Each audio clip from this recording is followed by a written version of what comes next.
taking refuge in generating bodhicitta. To the Buddha, Dharma, and Arya Sangha, I go for refuge until I am enlightened. To the Buddha, Dharma, and Arya Sangha, I go for refuge until I am enlightened.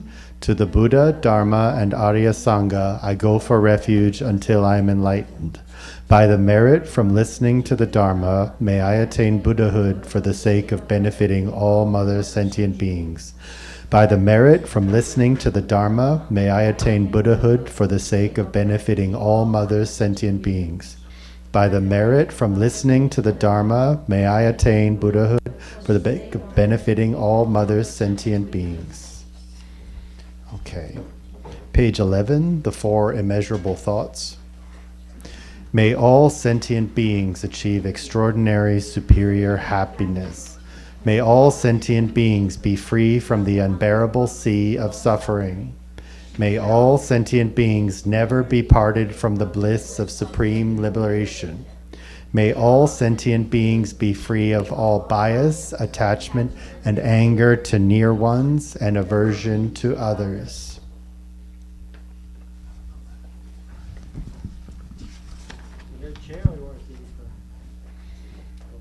All right, page 12, we'll do generating the altruistic intention.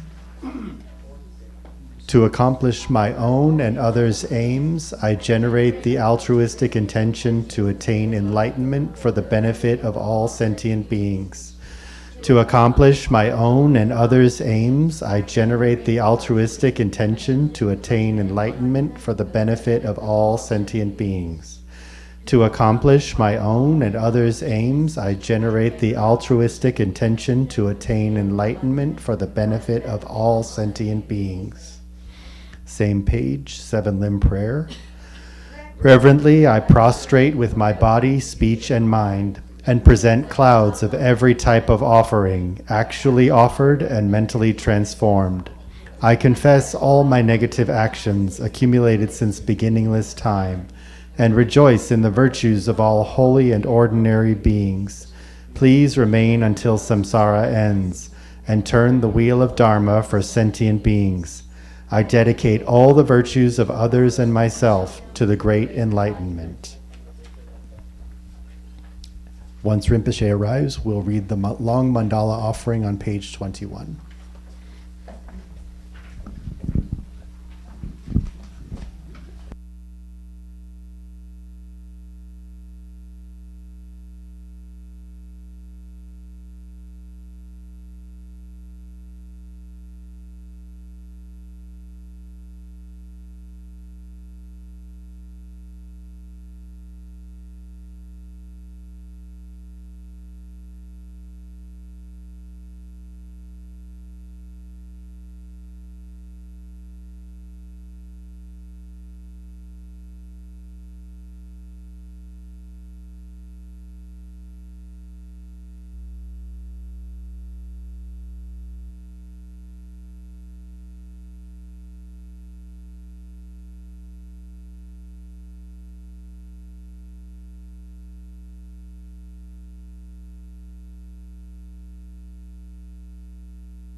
Please rise.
Okay, thank you for coming, everybody. Just relax.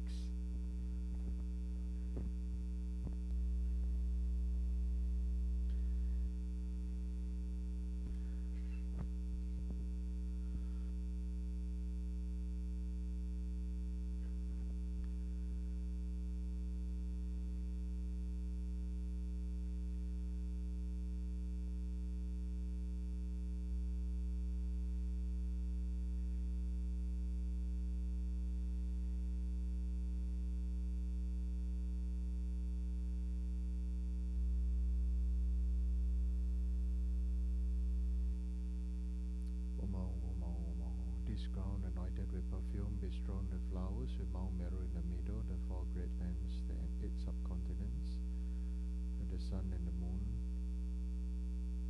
We offer in visualization. May all beings enjoy this pure land. Om Idam Guru Radha Mandala Brahmihataya. Okay.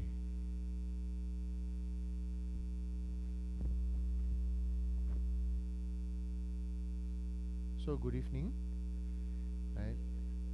So some of you I see for first time, some of you I see many times. Whatever it is, most important is to have good time. Okay, and so today's topic is actually about, what is it about? What's the title? Do you know? Do you know? You don't know? You know? Expand your mind and what? Yeah. So how do you expand your mind if your mind is fixated?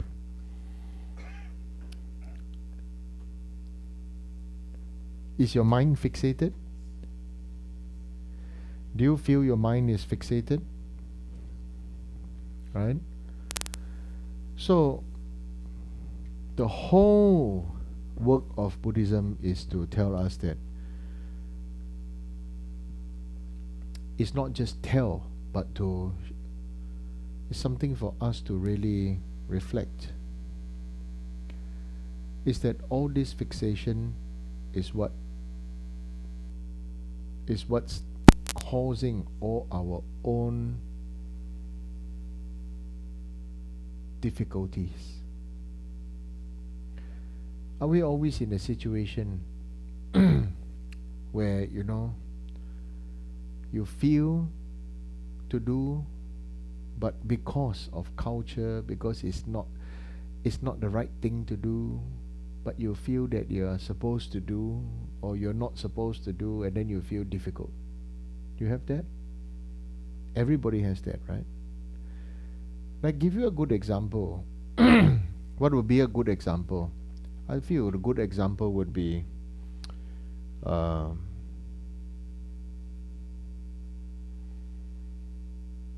you want to say something, but you do not know whether it's the right time to say, or it's a good time to say, or is it culturally appropriate to say. This is what causes all of us to suffer. And what is causing all this suffering is what in Buddhism we call or we label as duality. Since young, we are taught it's either good or bad, right? We are taught either good or bad. Only Buddha taught us that you can choose not to be good or bad. In fact, what Buddha and his the later disciples actually said, good people, or the exact thing is, idiots do good things and go to heaven. Idiots do bad things and go to hell. Only those who are liberated can be at ease with the universe. What is this ease? We're talking about expanding your mind.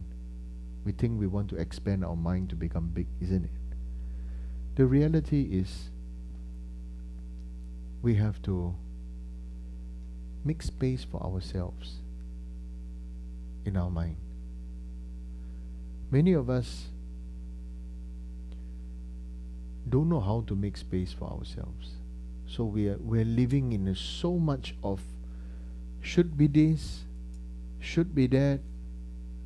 If not, you are not good enough. If not, you are bad. You have to have good grades in school. If not, you're not good enough. You're supposed to do your very best. You're supposed to do this. You're supposed to do that, isn't it? You see, this is common suffering, whether east or west, or north or south. Everywhere is the same suffering. Right? Why? Where does this suffering come from? It comes from your ancestors. Your father or your mother definitely got this same thing from his or her parents, right? So your grandparents definitely got this kind of training from his or her grandparents, right? And your great-grandparents will get it from his great-great-grandparents, right? It's just the line, the generation curse. But it's like, everybody says it's bad, everybody says it's difficult, it's stressful and this and that. But we view it from another way. All of us want to view it from another way. It's called, all this was done out of love. So you see, the motivation is not the problem. It is the application, it is the problem. So the first thing first is, look at people of today. What is happening? There's children, a lot of depression, isn't it? These days. A lot of depression. Not like the time when we were children. Nobody really hears about depression. Nobody really hears about depression. Nobody really hears about all those things. You know why? You want to know why? The truth of it, it's ugly. You want to know? It's because life was not so advanced then. Life was not so, in a sense, not so good then. People appreciated the place to stay. People appreciated food on the table. People appreciated friends. People appreciated going to the grocery shop, talking and chatting. Even my first time I went to, in Singapore we call them provision shop. Okay, so I went to the provision shop. First time in my life, I remember I was 5 years old. So my mom made me memorize, you need to go and buy this, and this is the money, you just walk there. So I walked there, and I went there, and I told the uncle, I forgot what I'm supposed to buy. But I live there, and my mommy is so and so and so. And then he asked me, do you remember your house phone number? Yeah. Okay, and so the shopkeeper called my mom, right? And then after that they spoke, and then I paid the money and I brought the things home. So today, if we look at how much we want to make our lives convenient, it has also made our minds very, very lost. The things that we could do physically is now so many things replaced by something else. Being replaced. So what does this really mean? It really means we have to do something with our body, speech and mind. If we just sit down there and think that our life is going to get better, it's not going to get better, it's going to get worse. Because when people are too free, physically too free, what takes over? Your mind takes over. And then over here, mind is very active here, heart is fighting the mind. That's why there's this duality. The heart says, I want to go and play. The mind says, you are supposed to go and do this. Right? The heart says, I want to go and play. I want to go and catch butterfly. I want to go and just go and have a walk in the park and have fun. Mind says, this time you're supposed to do this, that time you're supposed to do that. So our whole life is about doing things.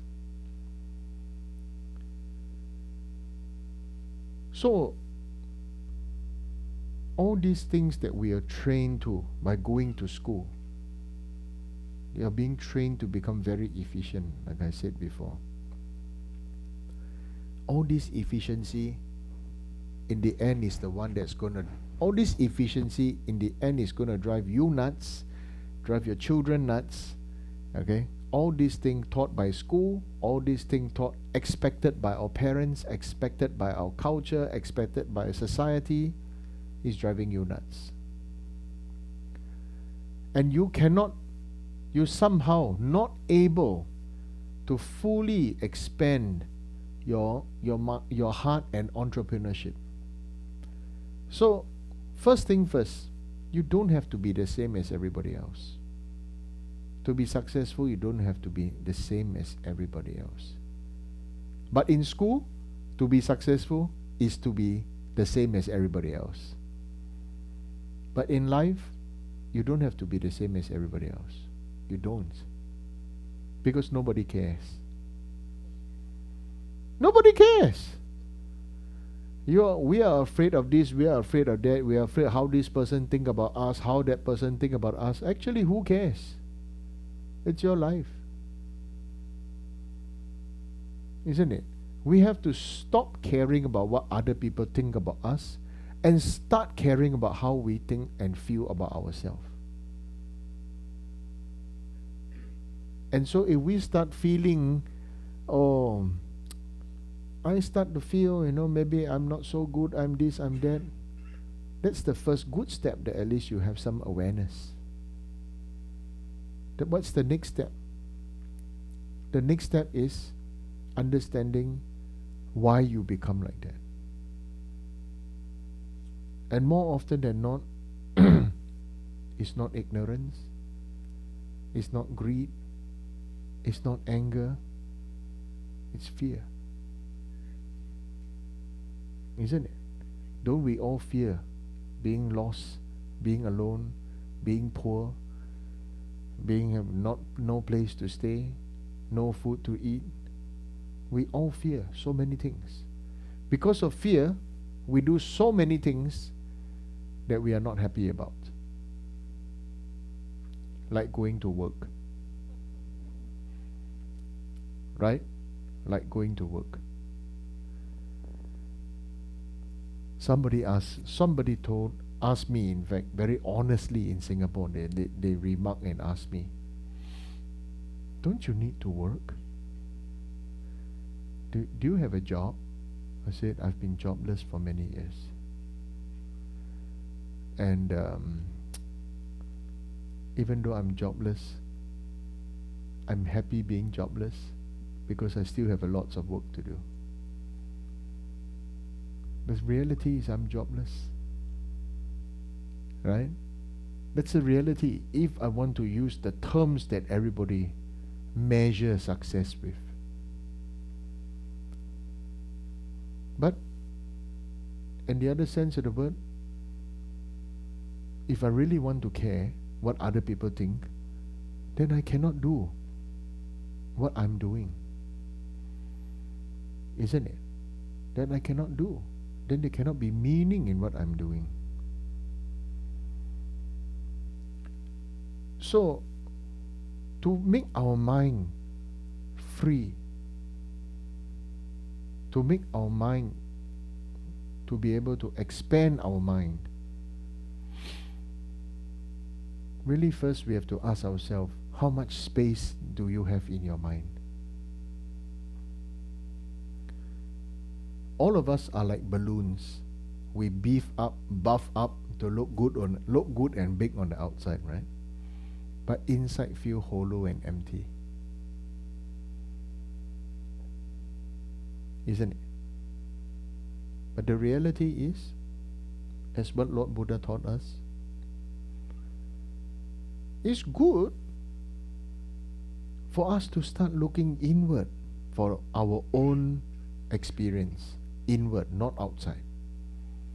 We start look outside, who drive what car, who stay what house, who got how much money, who got this, who got that. Those are all things. Like people going to premium outlets to buy things. You see, everybody goes on to buy, wow, buy this, buy that. It's okay if you can, if you can afford it. If you like, you can. But remember, every year there's going to be a never-ending chase.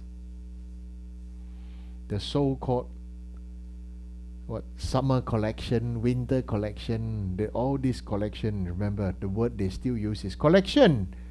Collection means to collect dust. Right? Some people are very happy to take away your money, and then your things, you can solve their problem of paying their rent. Right? So you're buying things. Again, it's buying things. Can you open the window, Nana?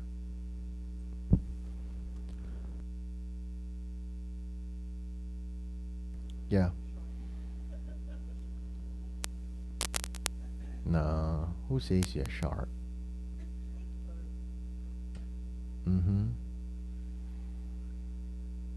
Right.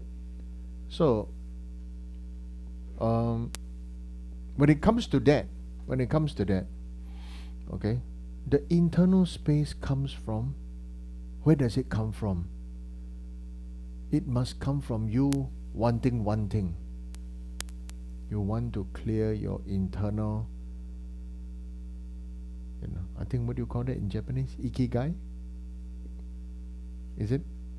Yeah, you need to throw away your own internal backlog of,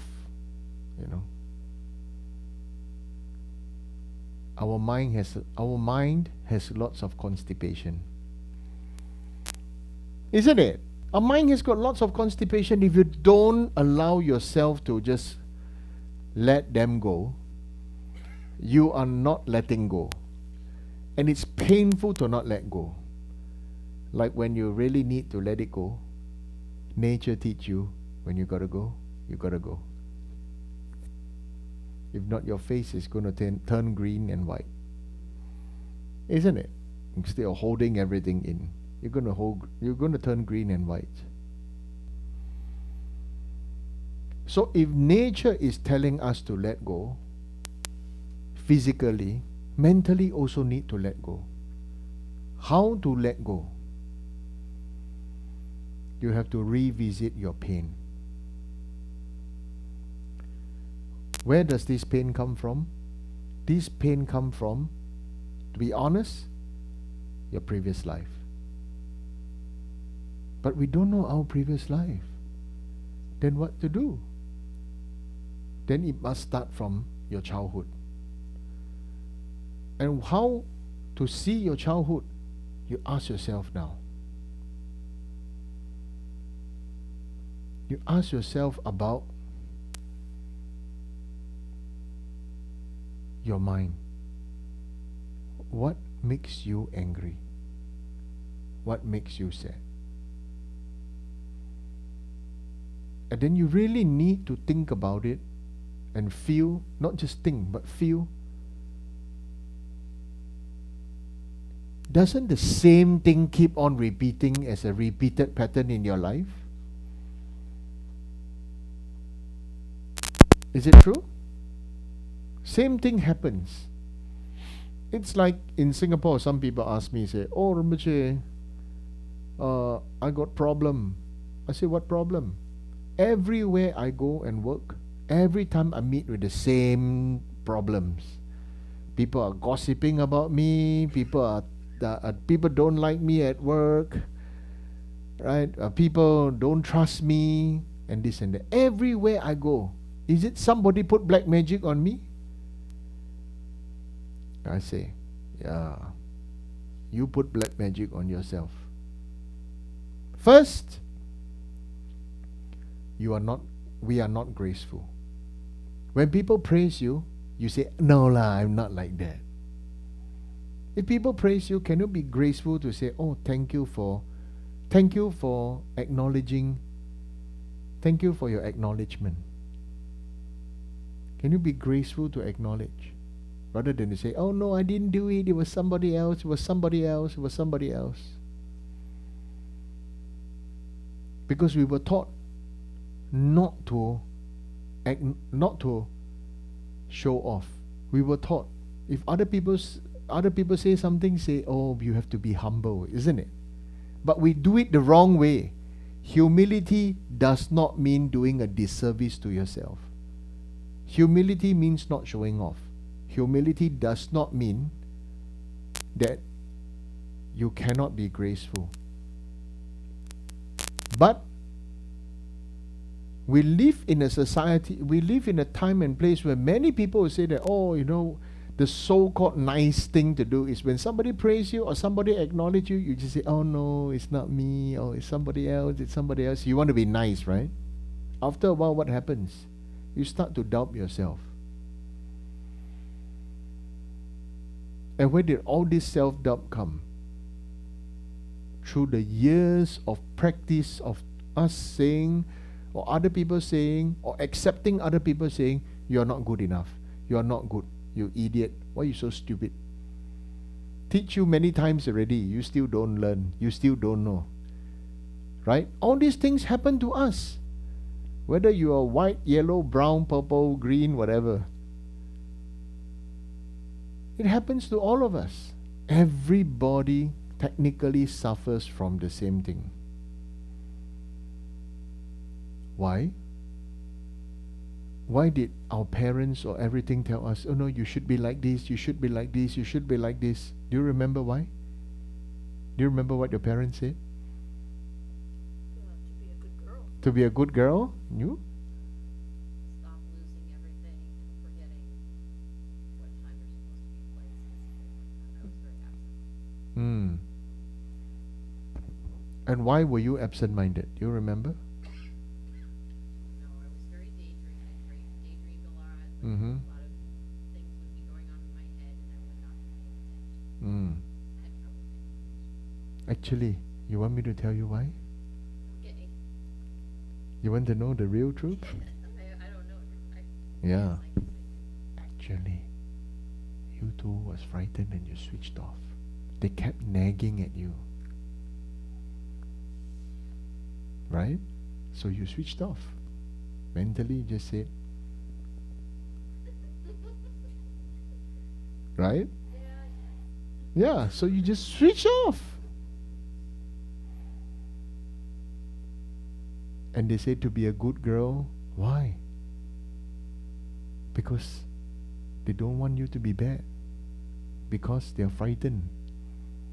And all the supposed things that you're supposed to be good, it's so difficult to stay afloat, right? So to hell to being good girl. To hell to being good boy. Be a real you. Start being a real you.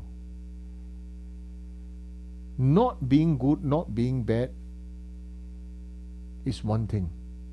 Being respectful is the most important thing. And how does being respectful come from? When you are not contemptuous of others. And you draw the line of not letting other people to be contemptuous of you.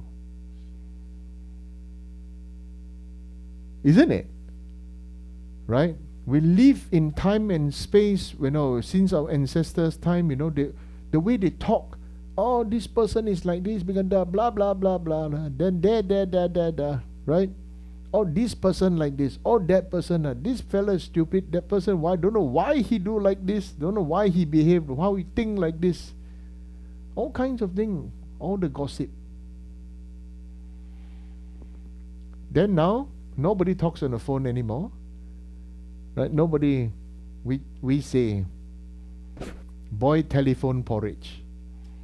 Like making porridge but on the telephone, right? Now nobody do that. Now everybody become something else.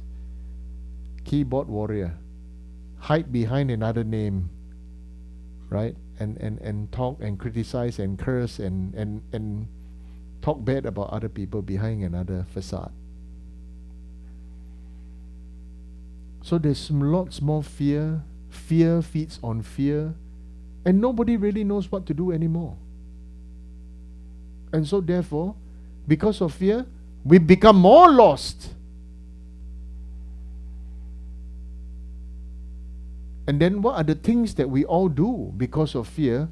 We all start to learn the social nice things.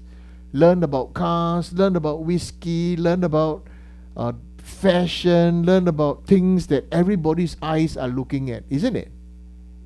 So that everybody knows what everybody is talking about. Everybody knows what everybody is doing. Everybody knows what do you call this? I don't know how to say. Trendy, trendy. But all these things, they collapse after a while. I look at myself wearing this kind of clothes, I look like people from more than 100 years ago. Plus my hairstyle doesn't really help, right? Yeah. This hair, yeah. If I tie a plait, and I stand there, really I look like an old ghost. Right?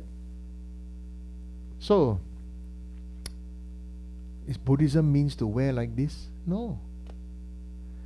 Buddhism can be anything. Somebody asked me, oh, Rinpoche, I'm addicted to smoking. Can I be Buddhist? I'm addicted to I'm addicted to drugs. Can I be Buddhist? I'm addicted to sex. I'm addicted to buying things. I'm addicted to scrolling. Can I be Buddhist? You can be addicted to anything, because everybody is addicted ultimately to themselves. Because why are we all addicted to ourselves? Because we spend so much time, effort, and and use up so much space to create, this is the me of today. Isn't it? For example, one great thing would be changing your hairstyle. You cannot imagine your hairstyle change. You cannot imagine your hair color change. You cannot imagine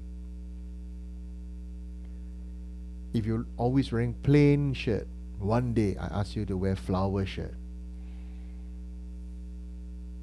Isn't it? You cannot imagine, because this is not me. Right? This term, this is so not me. What is you? What is you? This duality, this idea of who you are, what you are, where you come from, and your belief and our beliefs, our culture are all poison. At the end of the day, we all breathe the same air right here. We drink the same water. We need food. Even though all our food tastes different, but we need food. We all like tasty food. For example, potato chips. Whatever the culture, I guess everybody likes potato chips, right? Everybody likes a good cup of tea or coffee, right? Yeah. So, at the end of the day, if something is so particular to this group of people, the other day we went to a restaurant, some guy came over and said, "Oh, you people know to eat American food?"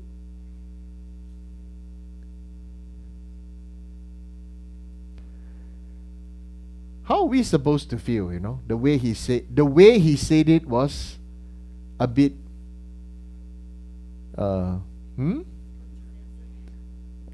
condescending is one way to say it. The way he said it, right? Yeah. And so, what to do? What to do? Most important is just to not react but respond. Yeah, we know how to eat. Who don't know how to eat? Just eat lah. You understand? Just eat. You don't know how to eat, right?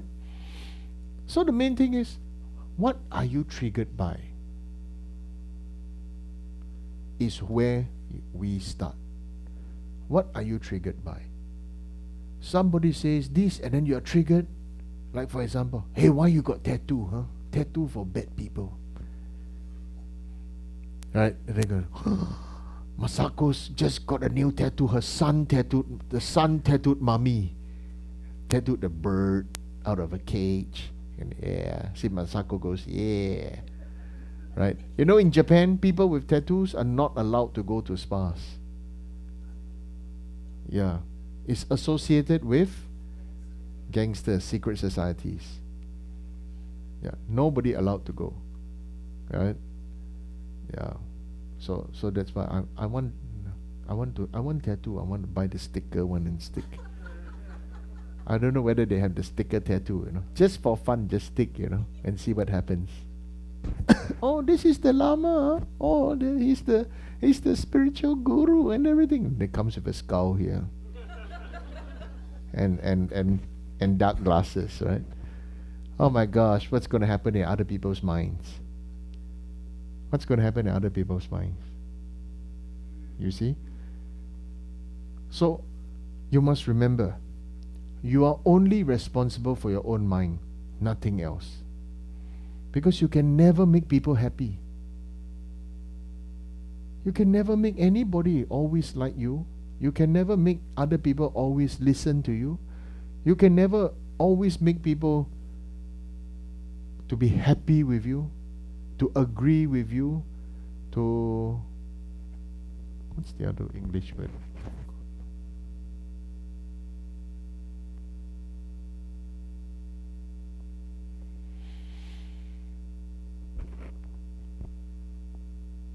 Stuck, see? 认知你要人家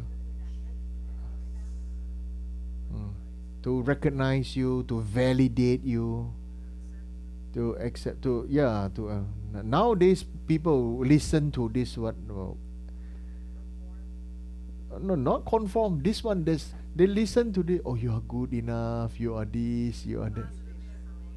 Affirmation. You want people to give you affirmation. Then you feel this safe. Oh, I feel safe, I feel good. And isn't it? Right? Look at so many podcasts and there's so many this and that. You know why? No? I went to listen to it. What does this do? Listen to it, and I'm saying, and I listen to it and I say, oh my gosh, I think everybody will become more lost when they listen to this affirmation. It's true. You know what did the affirmation say? You're good. You're great. You can do whatever you want. You don't need other people to give you approval. So it can be taken into a very wrong context, right? I'm good. I'm great. I can do whatever I want. I can take drugs. I can give drugs. I can poison people because it's my right. I'm great. I'm in control of my life. Sometimes I purposely listen and then I go like a mental debate with myself. Oh yeah. This affirmation thing. One way good, one way bad. Isn't it?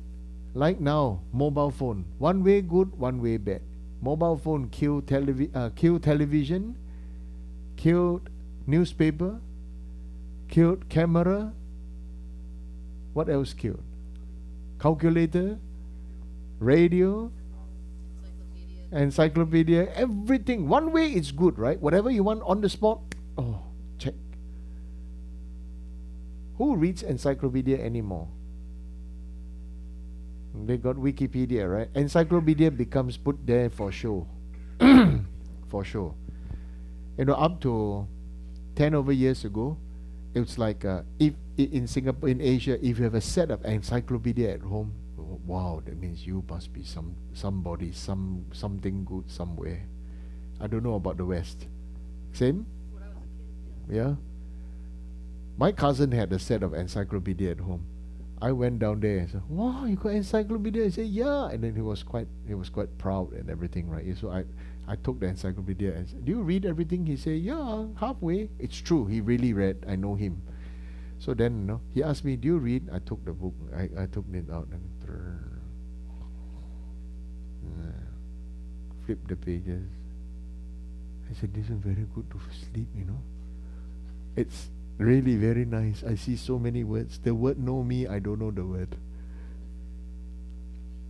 Right? Adam Lim. Right? Yeah. So, in the end of the day, everybody is creating something to make everybody feel safe, feel they are there, feel they are to be respected, feel that they are this and that. But no. The more we need to have these things, the more we are exposing ourselves that, it's like all the telltale signs are showing to the world. I need other people to what do you call? Affirmation about me. Or validation, yeah. Validation about me. I don't need no validation. If I want to throw away the door, I throw away the door. Yeah.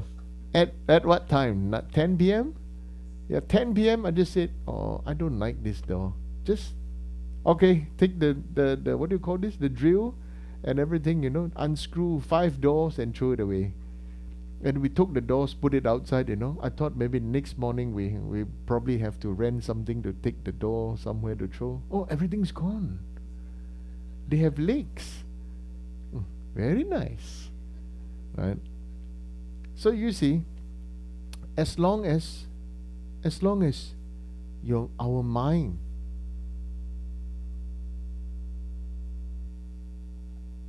we allow it to not space out due to fear, but we allow our mind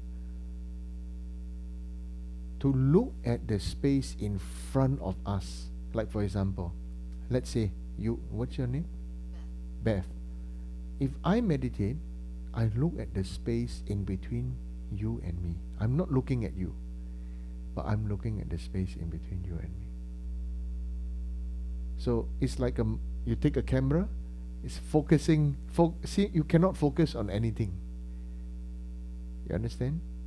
So this is how we should meditate. Somebody asked me, Rinpoche, how to meditate? My mind is just going on and on and on. I said, if you don't know how to meditate, you need to use your mobile phone to help you. And then he said, what? I said, okay, you just need to do this. You use your mobile phone and you put it on a video recording. Just place one side that is recording on just space. You will see people walking, birds flying, cars moving. First you do that for 5 minutes. Let the mobile phone video. Then what you do, you take it and you play. And then you wonder. And then ask yourself, what am I supposed to see? What am I supposed to see? That's the best thing. What are you supposed to see? In meditation, what are you supposed to see? You're supposed to be present. Like the mobile phone, it's present, it's on, okay? It's clear, but it's not emotional. It's not the camera of the mobile phone is not emotional. It is not attracted by, I've got to see this, I got to see that, and then suddenly is this, and then suddenly is that. You just let it run. So that's how you train yourself in meditation, that you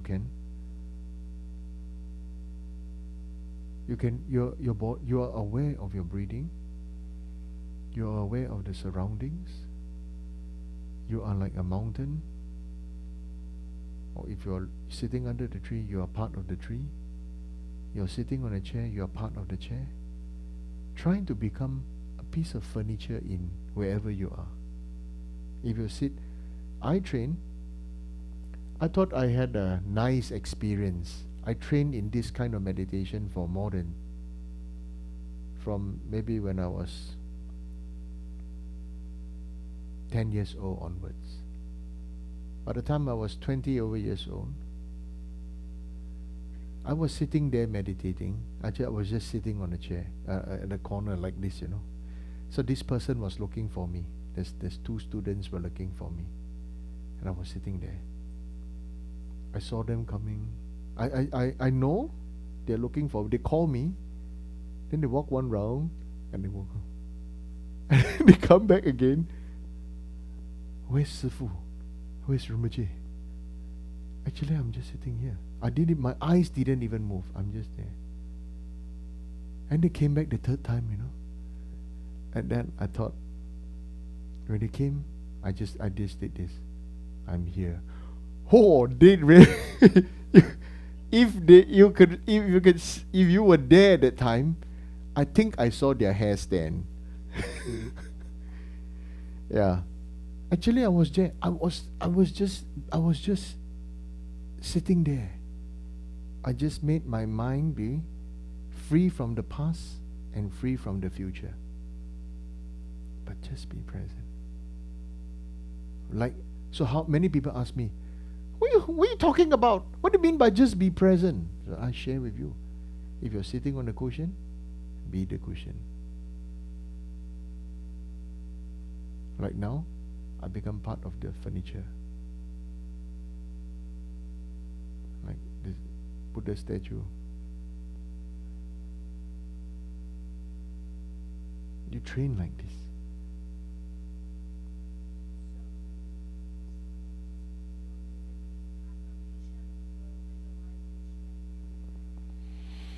Beginning, you don't need. You need to be free from all these things first. You know, it's like after lunch, do you wash your plate? if you don't wash your plate and you put food for dinner, how's your dinner going to taste like? You understand? We need to clean out first. And when you're meditating, when you're doing this, sometimes thoughts come. So there are two parts of this. One part is the thought come, and then you look at the thought like what, you are part of the furniture, right? It's like a wild cat come. The cat comes in, a wild dog come, or a fox or a deer come, they just come. You're not scared of this animal. They still come. You observe without your eyes moving. Try to observe without your eyes moving. You know. So it's like slowly you are also training a deep sense of spatial awareness. And then how? And then the thought goes. So then the other kind of another type of thought will come.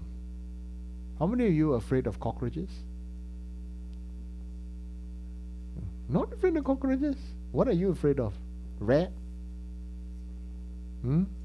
Rats? Yeah. Snakes? So like that. So you meditate and then suddenly a rat come. Right? Suddenly a rat come. So I'm just using this animal as a representation, okay? An animal that you're afraid of, or a snake come. Then suddenly what happens? Your mind becomes disturbed, right? So that is the thing that you need to work on. You ask yourself, okay, if that happens, you take deep breath, and then you say, oh, what happened? Why did I become so frightened? So you see, we must find what is the root cause of all trigger points. It is almost always based on fear. Fear and insecurity. It's almost always that reason. Actually, that mouse may not be doing anything to you, It's just being a mouse. Just being a mouse. So the other day, right? Outside my temple in Singapore, there were many rats. And so we squat down one day and shine the light, and the rats were at the drain. They put their head out, also looking at us. Actually, very cute, Actually, this is like a rodent is like a hamster and everything. It's the same, right? The same type, same family, right? The rat came out, look at us like. I saw. I think the father rat, and then the friend rat, and then there's a smaller rat. Then the rat, the hand like this, and then the one of them even look at me, and the head go like this, and then the head go like this. So actually, like, they also have a life. Then I asked myself, do I like the rat? I didn't have liking, and they're dirty, they're this and that. So, but I asked myself, did the rat choose to become a rat? The rat didn't choose to become a rat. So when we talk about equanimity, we have to go deeper than just to say, we are all the same. No, we are not all the same. We have common traits. We have common needs. But we don't have common values. Nobody has common values, because even if you are the same race, same type, you may believe in this, I may believe in that. But we have same needs. And so therefore we need to work on the same needs. And all these things, when you can find things that can connect, then start from there. When you are meditating and suddenly, you suddenly have a thought, for the kids here, exams coming, and you freak out, right? For the adults, maybe, business is getting bad.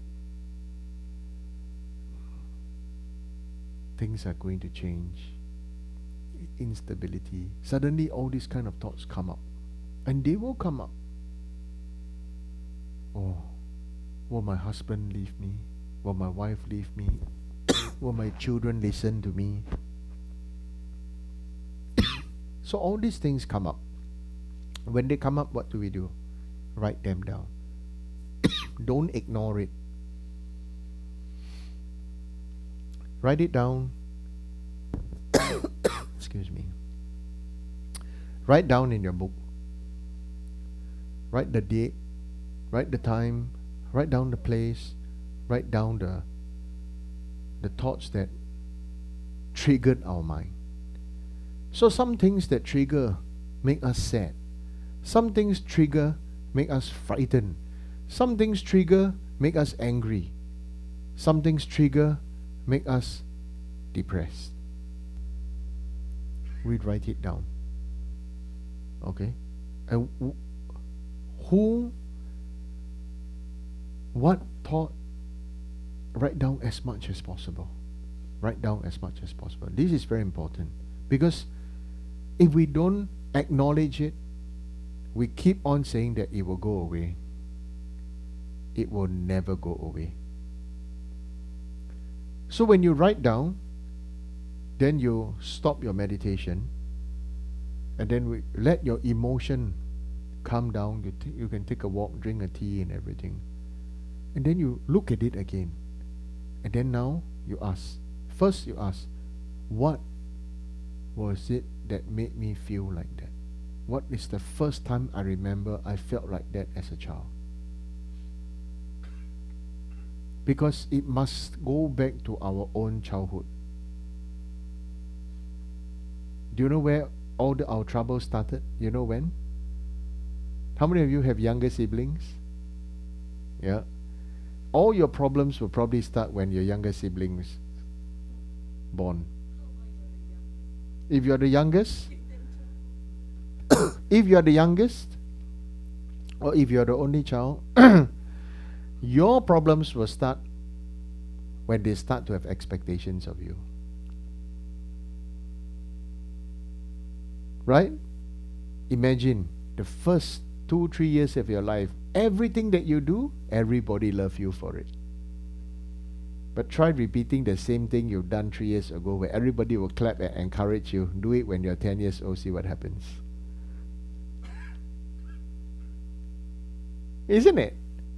2 years old, they fall down, they cry, everybody will, oh, it's okay, and everything. If you fall down when you're 6 or 7, people still say, oh, it's okay. Most people say, hey, you're supposed to get up. Don't cry. Don't cry. Why stop the crying?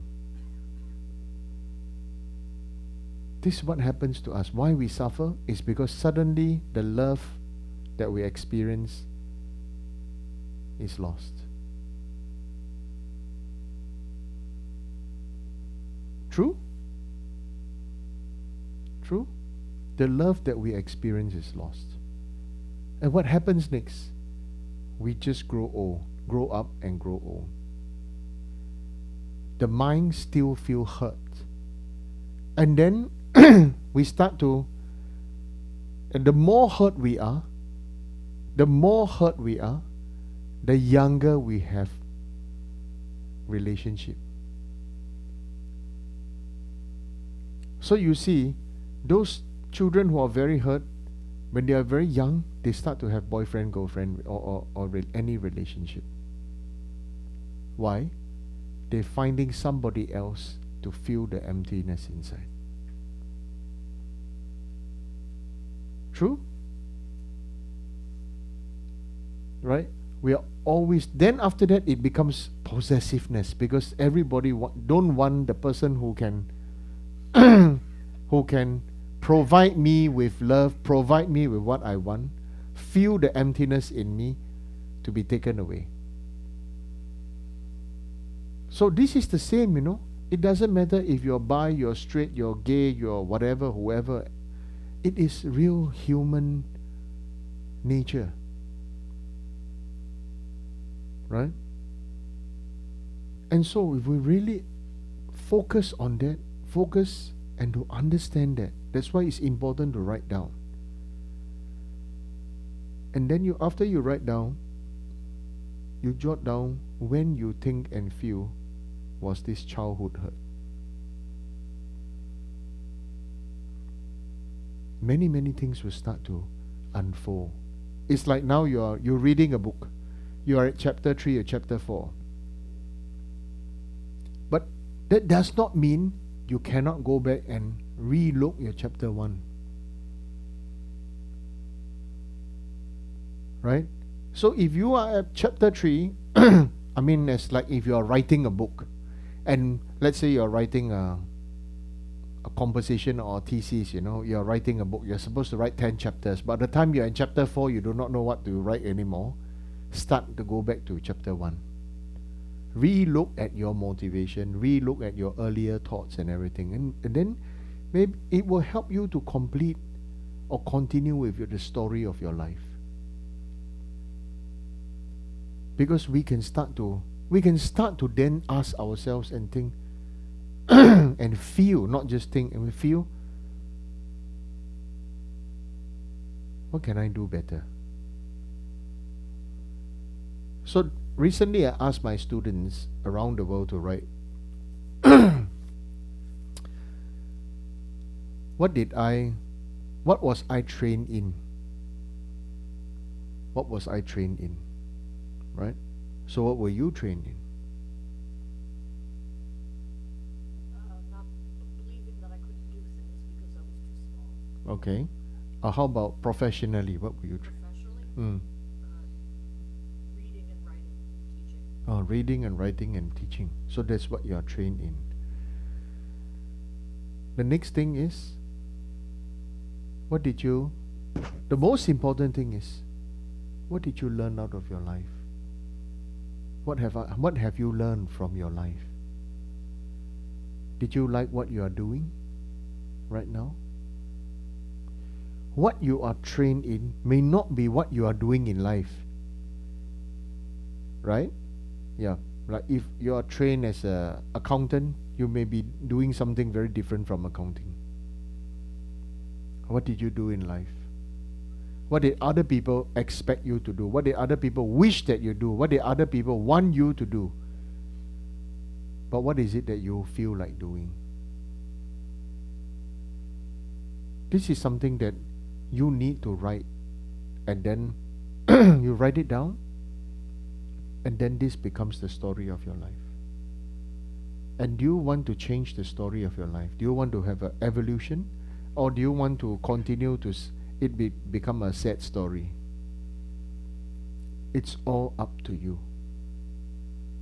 To make your mind bigger and more boundless is to look and then you have to decide for yourself. I believe I have learned from it, and now it's time for me to let it decompose.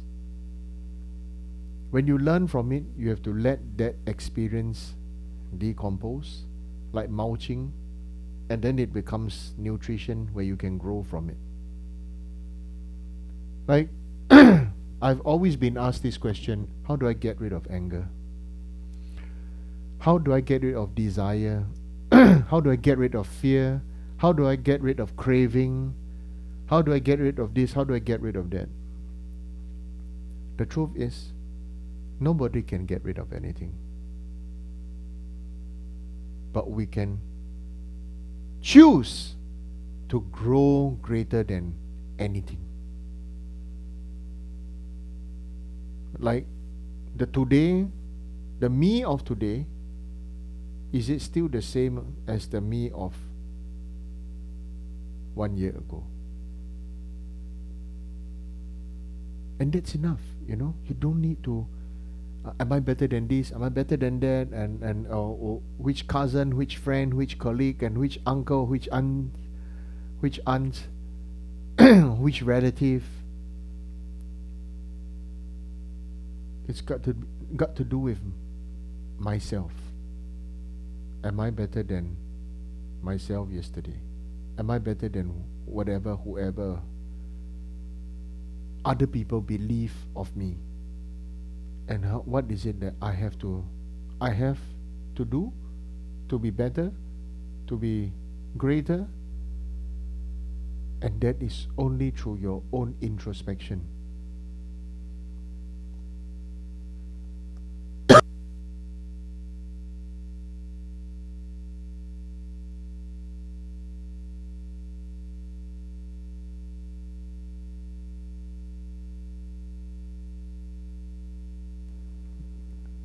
Does anybody have any question to ask?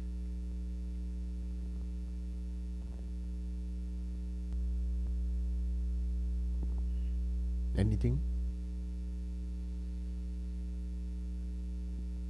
How do you not repeat some of the pain? The pain that you might have had as a kid. How do you keep from doing that to your own children? It seems like it tends to repeat itself. A good question.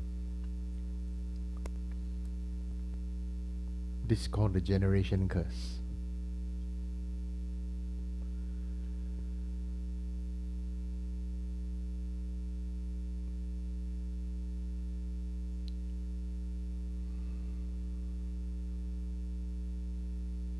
It has to start with you or myself. Not just you, I just say like myself is everybody. It has to start with ourselves to start listening without contempt, without judgment, without fear, and with, what's English word?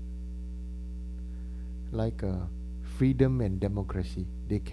You can allow them to speak, and you are not triggered.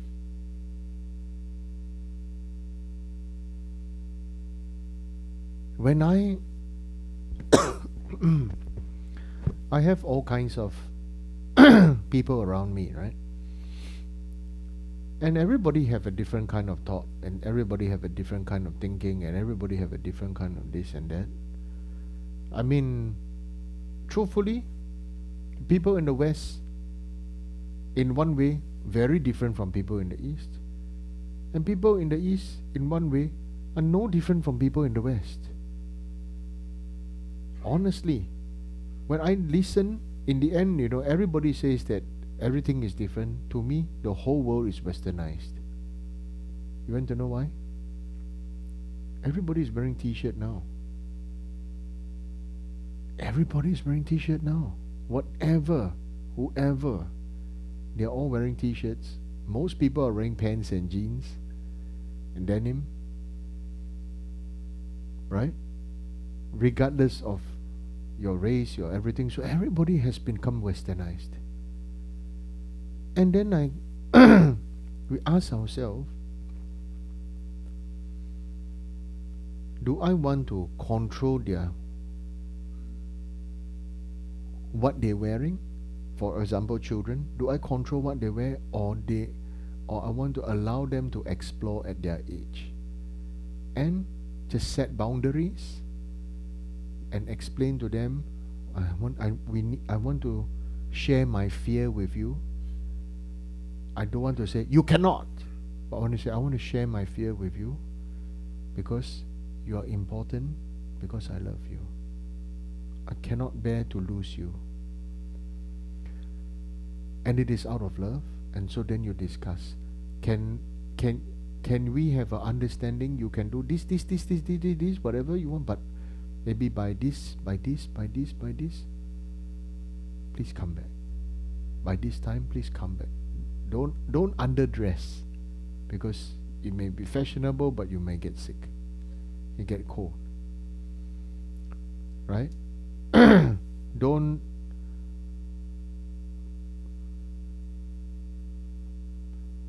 Don't do drugs. Maybe you talk to the child and everything.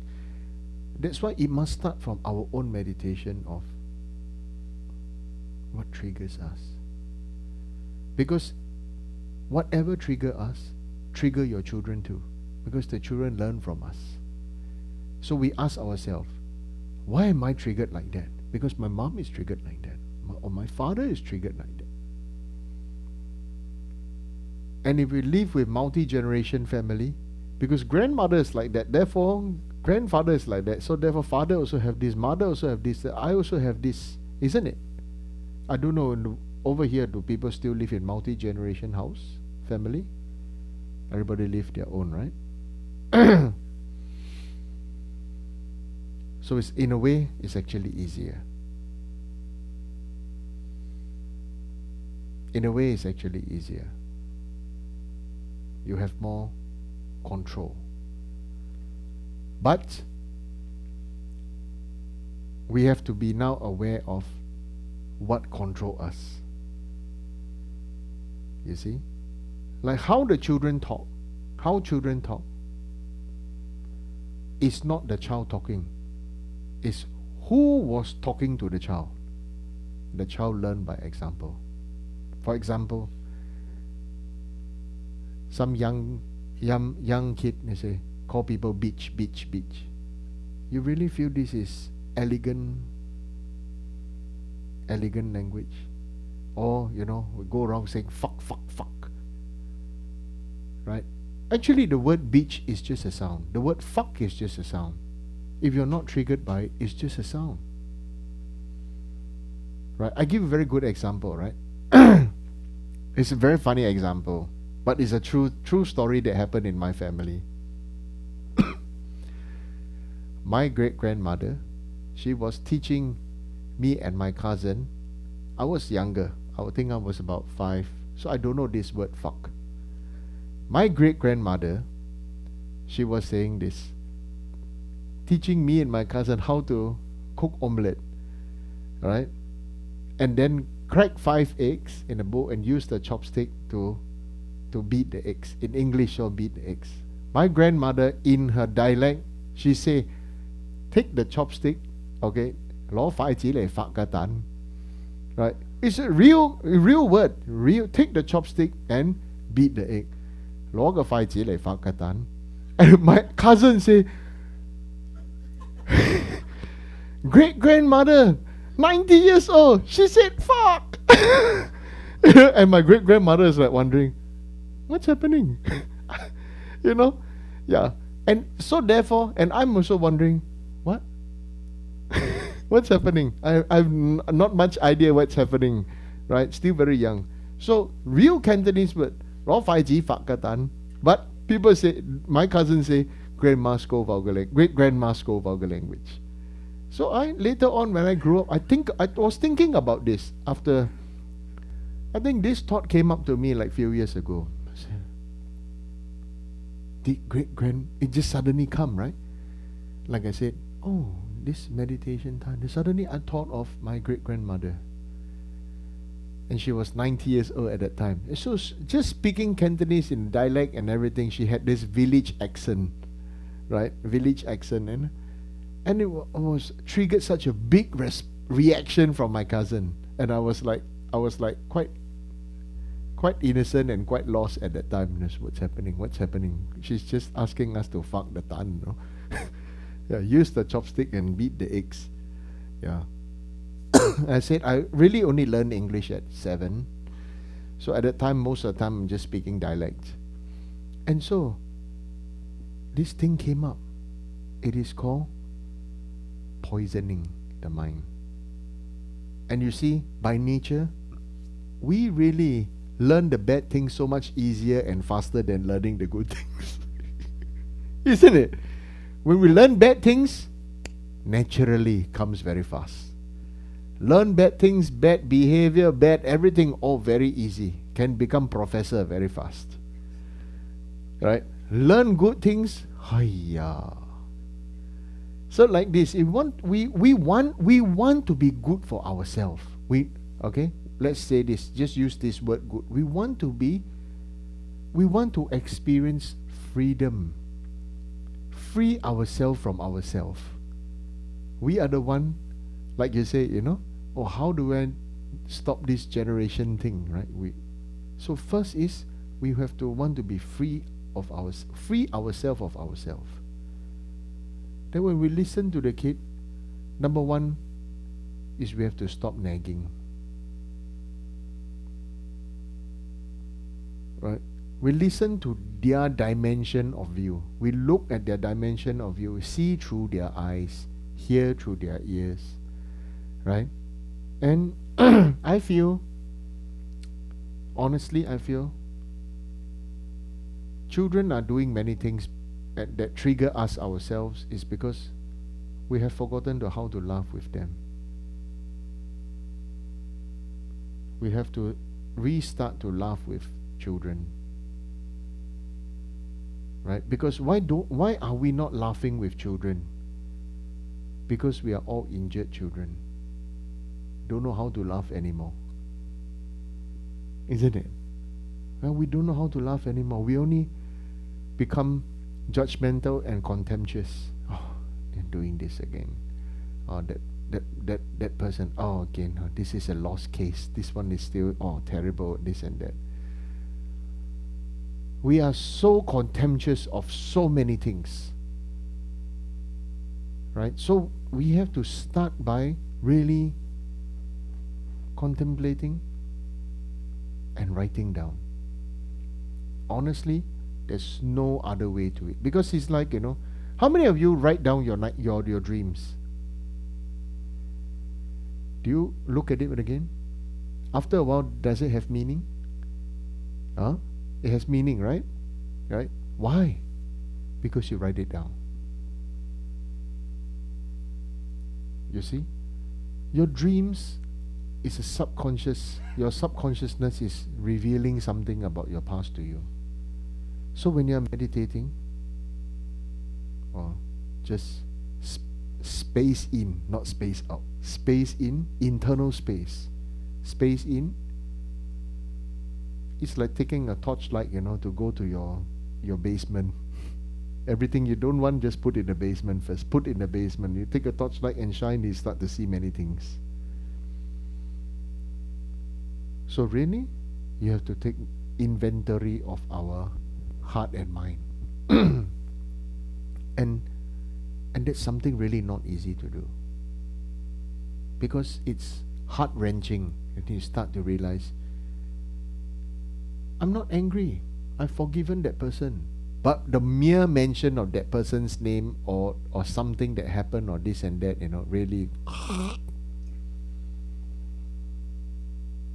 really triggers us somehow, somewhere deep inside.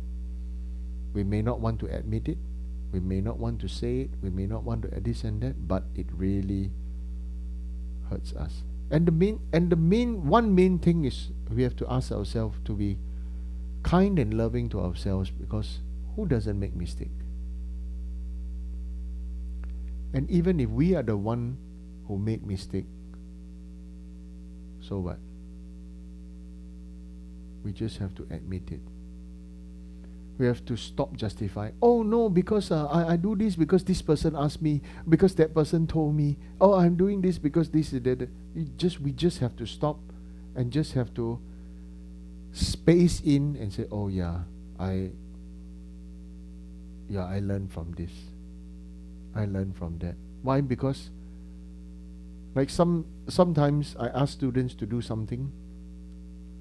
They take a long time to do, because actually what they are doing, they are scrolling their mobile phone. They are doing something and scrolling their mobile phone at the same time, and then lost. Mind is lost. Isn't it? And it happens to all of us, including you, including me. Last time people used to take newspaper to toilet, right? Last time when somebody is talking, they're always holding the newspaper, right? Yeah, like very busy. Or who is actually reading the newspaper? Everybody making monkey face behind the newspaper. My classmate, right? Teacher writing on the blackboard. They are playing. Teacher turn around, they just put the book up. The book's upside down. Many of us book upside down. Just take the book and put it up. Actually, it's upside down. My teacher say, no, not bad, no. I can teach you all very well. You can read upside down. Yeah. But I know one person who can read upside down perfectly. Geshe Tashi. Yeah. One Geshe, I know. The text is there, and the teacher gave him memorization exam. He's just looking there, and then he can recite, oh, perfectly and fast and clear and accurate. He's just reading out loud upside down. Just his eyes moving. One day the teacher found out, the teacher already memorized everything, right? So he decided to close the book, wrap it up, and put one side. Now you recite. So Geshe Tashi told me, oh, I got a bad punishment at that time. So he really had to put in the effort. So that's the thing. My sharing with you is as such. We have to start with ourselves again, then look at it, re-look at it, re-look at it. How we can stop this, our nonsense is, we face ourselves, then we ask ourselves those questions again. How is it? How is it? How is it? Most important thing is usually the case is children want attention because they lost attention from their parents. If you give them attention and give them love and give them space to express themselves again, they'll be very happy to be connected with us, with you. That's my experience. Okay, what else? Who wanted to ask something from behind just now? Rob?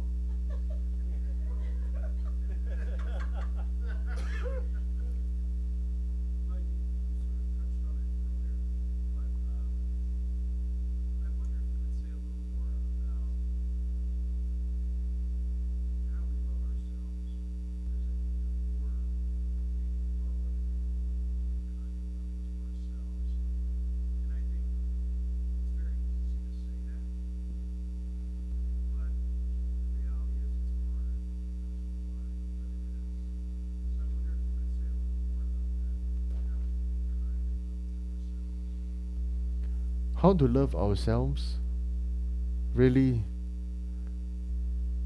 is to do what I asked you to do. We have to meditate and contemplate, to space in instead of spacing out, to accept our strengths and to accept our weakness, and to ask ourselves why I believe I cannot do this, why I believe I'm this, why I believe I'm that, and all those things that are triggers. You need to do the actions that I explained just now. It's not easy. It's not going to be easy. It's going to hurt. It's going to make you cry. One method I personally do for myself and for others, and also for the spirits and for the dead, like I do in English, I call, many people say salvation for the dead, Actually, I was thinking for a long time, salvation for the dead sounds funny. Actually, I feel, my translation is called soul rescue work. So I do soul rescue work for the dead and soul rescue work for the living. And all these things is really soul rescue work, rescuing your own soul. Isn't it? We rescue our souls now. Save ourselves from ourselves, from our fears, from all the things our parents, our grandparents, our teachers, our classmates, our neighbors said rubbish about us because we accepted it because we were too young, too weak, too helpless, too frightened. Isn't it? And it's time to write down everything that we believe because we accepted all this. Write it down. It's going to take many times. Write down, this person said about me and I believed it. That person said about me and try to remember as much detail as possible. And then you come to the temple.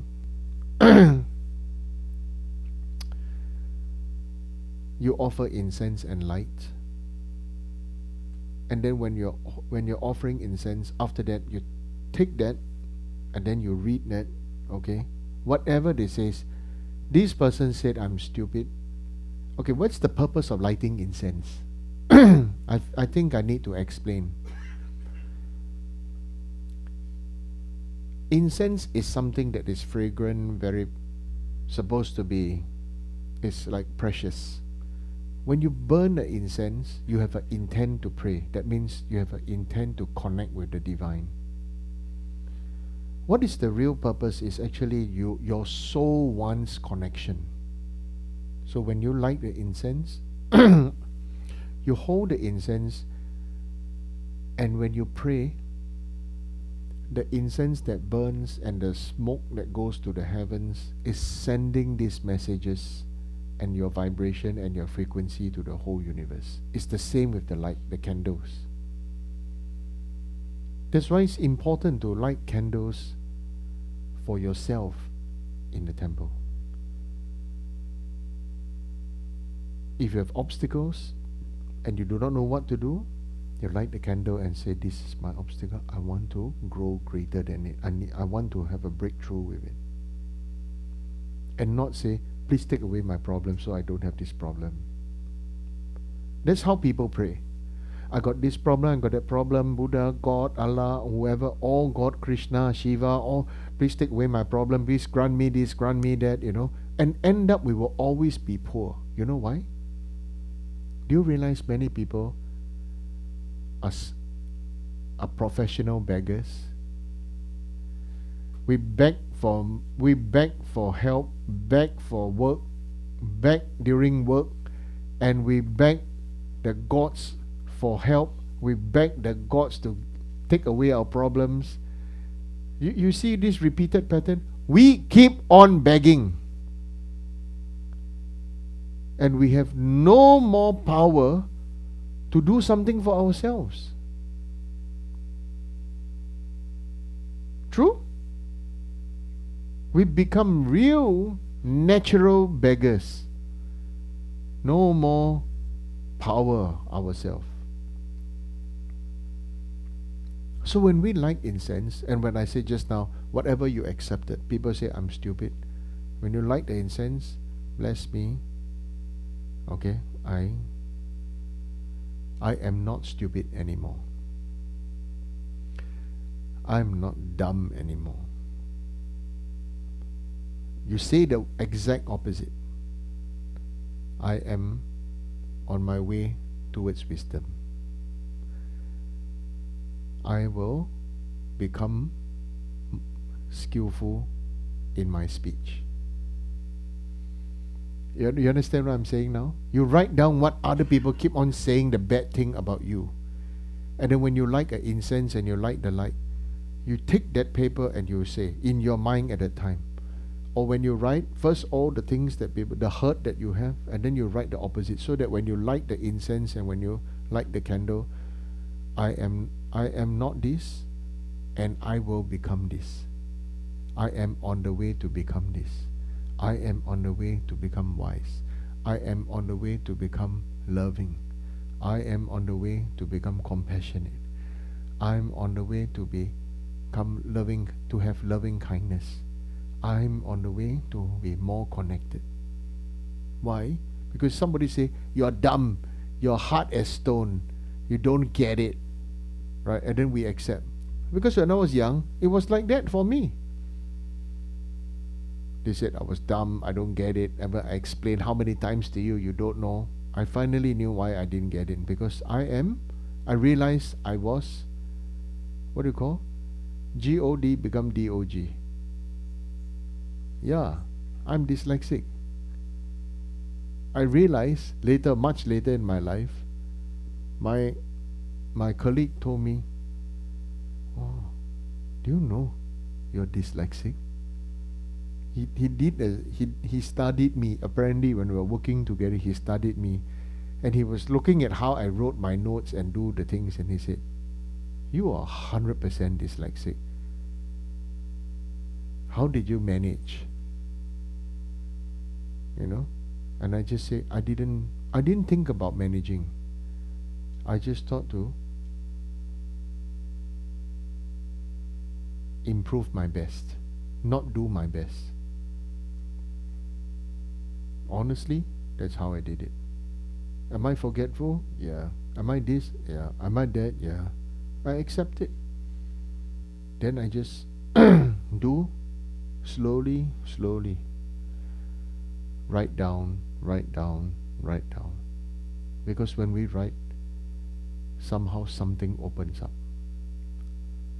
Write down. And then after that, when you're done with your prayer, you burn that paper. Burn it away. And then most of your homes have stoves and fireplaces, right? Just burn it away. Then this is the process of self-love. Because self-love must come from not just awareness, but recognition and admitting our mistake. And re-feeling our sadness. If not, children will just become more and more rebellious, more and more rebellious, more and more rebellious. Because the more you tell them to do, because the more you as a parent, you feel they didn't do this, you become more hard, because this is what our parents did to us, right? So then we rebel. So same, your children will rebel against you. So how do we solve this? It's not to continue the hard way. It's not easy at all. But it must start somewhere. Introspection. So that's my sharing with you. We have to write it down, face ourselves with brutal honesty. You don't have to let anybody know. It's just between you and yourself. Right? And for me, I always pray and then I say, now I surrender my craving to my own problem. You see, most of us have a craving to our own problems.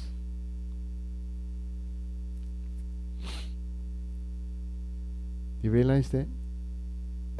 We are addicted to our problem.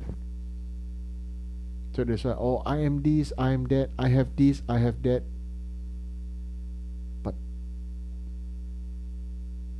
what does it really mean? It means that you accepted you have this and therefore you want to live up to that name. Right? I have ADHD, I have this, I have depression. Then you start to live up to depression. The reality is, you are love. You are frightened. And you have love. And you do not know how to connect. That's why you are sad. What you are. What are you? You are a loving being who is seeking connection. Right? Are we all not loving beings who are seeking connection? Reaching out to connect? We all are. We need to recognize that. And then that is the bearing to go, the direction where we are going. It's not easy. It's going to be hurtful. It's going to be difficult. Whatever our past is the past. And that's it. Okay? Any other questions? Mature, there's a question from the online audience. So the question is there any other example to dissolve bad thoughts? Or rather, are there steps in cleansing oneself? Cleansing oneself, usually I do Vajrasattva practice. So you have to come to attend the Vajrasattva initiation before I teach you those sacred methods of self-cleansing, purification. You have to know how to cleanse yourself internally. What's the other question again? The other question is there any other examples to dissolve bad thoughts? Surrender the bad thoughts. Because you keep on clinging that this bad thought, this bad thought, this bad thought, I got this, I want to scold this person, scold this person, scold this person, I want to beat this person, I want to this, I want to that, this bad thoughts. What do?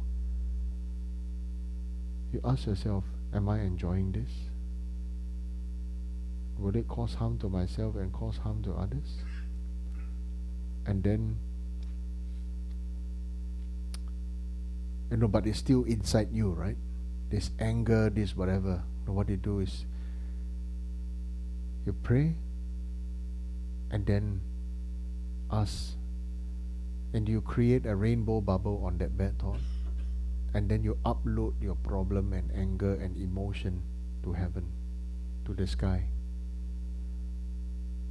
So the Buddhas will accept because they perfected this known as the Tonglen practice. Whatever, all the sentient beings suffering and everything, they absorb. And then after that, it will self-destruct. But the main thing right now is called, you have to be willing to surrender your problem, surrender your emotion, by sending love and rainbow light, like this, like a bubble. You play bubble, right?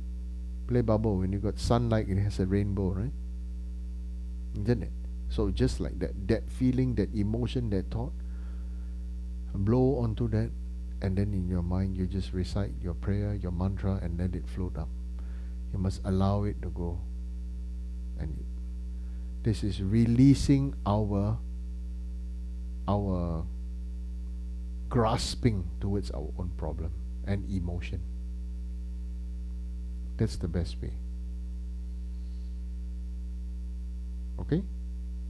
Any other questions? Right? So I like to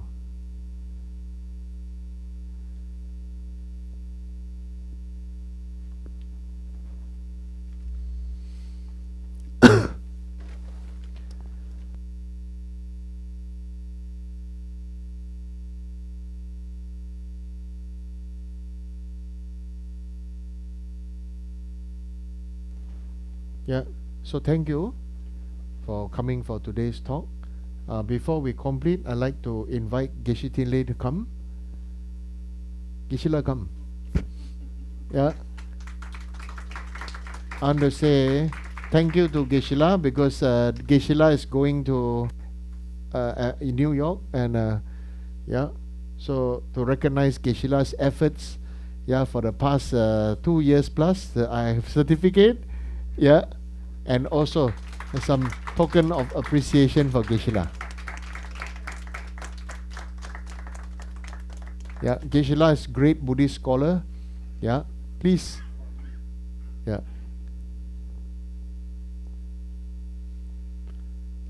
Yes. Okay. Thank you. So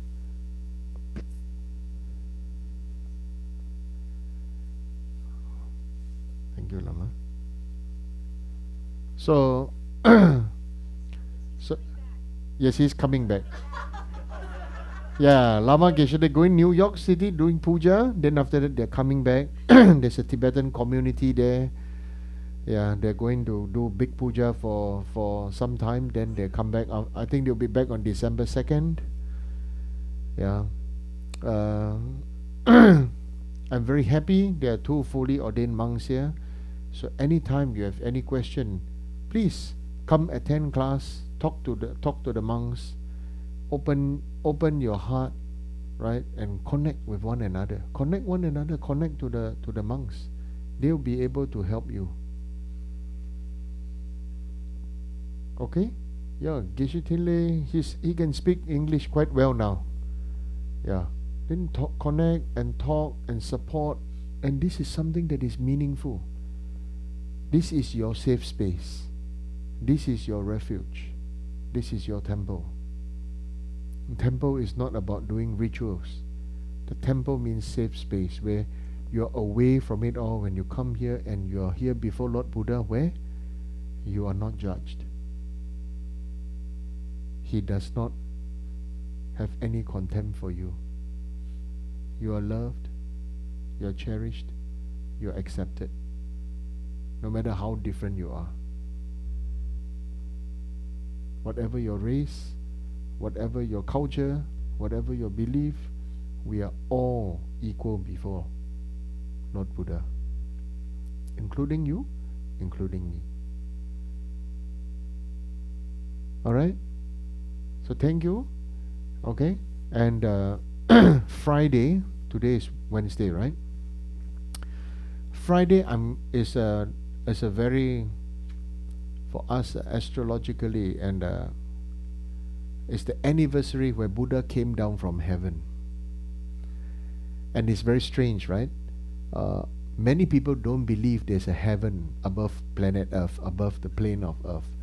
So Lord Buddha was invited, requested to go up. And so Buddha went up to heaven to teach his mother. His mother went to heaven because his mother was very proud. I am the mother of Buddha. So he went to teach his mother, and the mother realized the teaching, the Dharma, the Buddhist teaching is so good that she put down her pride and ego. And after spending some time there, Buddha came down. And so many people at that time didn't believe there's a reality, this from the God realm, they really come down. Until they saw Buddha coming down from heaven. When the 3 flight of stairs, golden stairs, silver and copper stairs, everybody saw, Buddha come down. All the human beings saw at that time.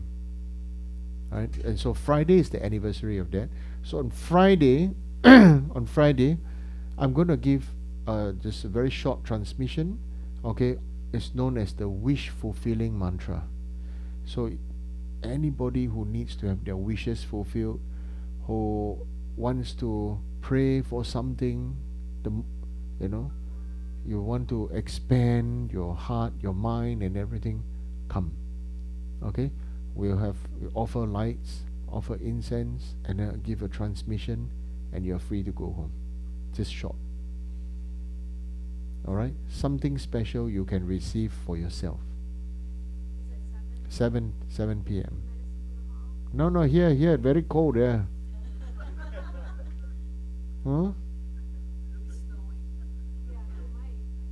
Really?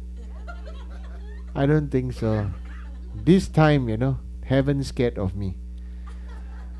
No snow.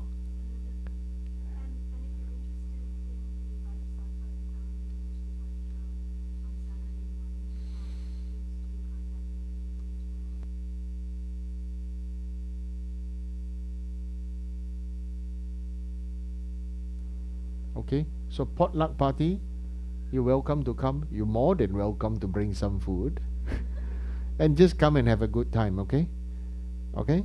Everybody can come and have wishes, share whatever we have on Saturday. Even if you're not coming for the Vajrasattva, just come and connect with one another and have a happy time. Shall we? Okay, so thank you. Good night.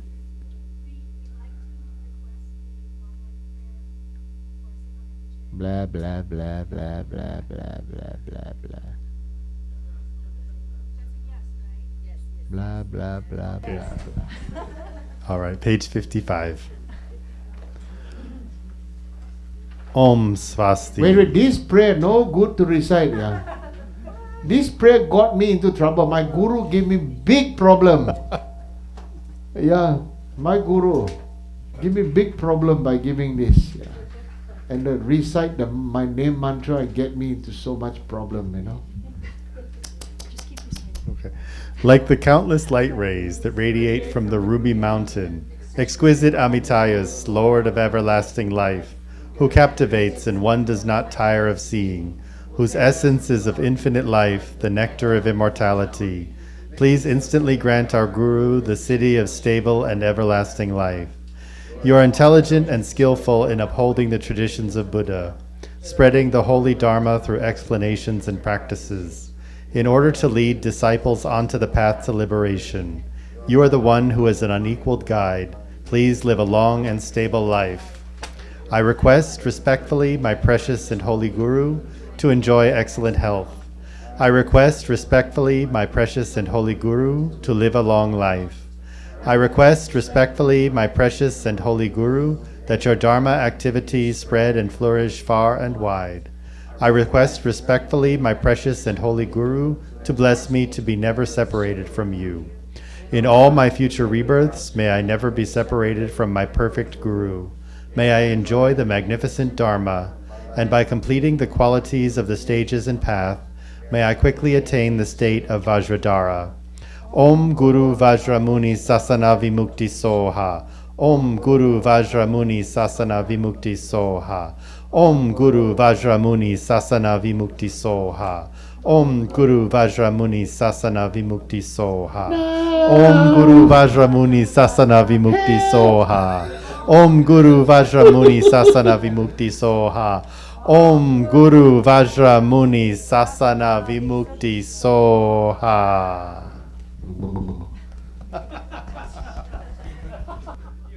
Yeah, I have to do this to save myself.